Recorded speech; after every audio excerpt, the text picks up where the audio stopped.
नमस्कार।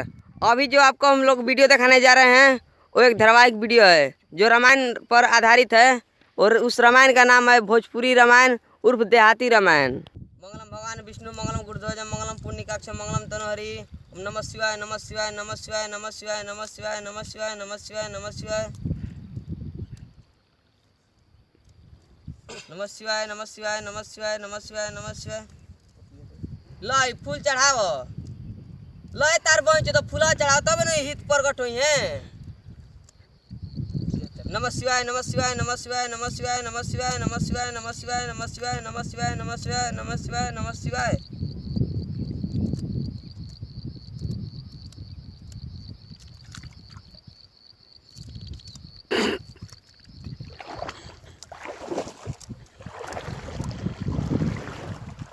देखो तनी के कर बहन तो को दिन से बानी जाए वो पार जाए के रास्ते नहीं मिलते कर बहन तो बता रास्ता ना कहाँ मिली।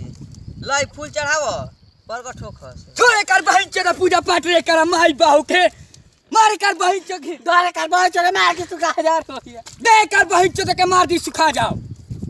त्राई माम शिवाय नमः ओम त्रिम त्राम त्रुम त्रिम त्रिम त्राम त्रुम त्रिम त्राम त्राम त्राम त्रिम त्राम शिवाय नमः ना उन्हें कह हम का कहूं बोल त्राहिमान तार बहिं चोदो त्राहिमान तार बहिं चोदो।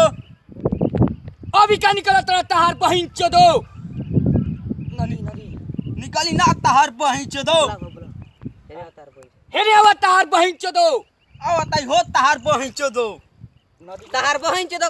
तार बहन चोदो कबे लो पर के रास्ता मांग दी तार बहन चोदो रास्ता कैसे मिली तार बहन चोदो नल्ली से पथल फेंकोई बा तो तराजी हो तार बहिं चोदो। ठीक बा तार बहन चोदो तब भाई महाराज के नहीं बाण छोड़ो से तार बहन चोदो बिंटोली देने छोड़ 10 किलो हक जाए उनका बहिं चोदो बिंटोली। ठीक बा तार बहन चोदो।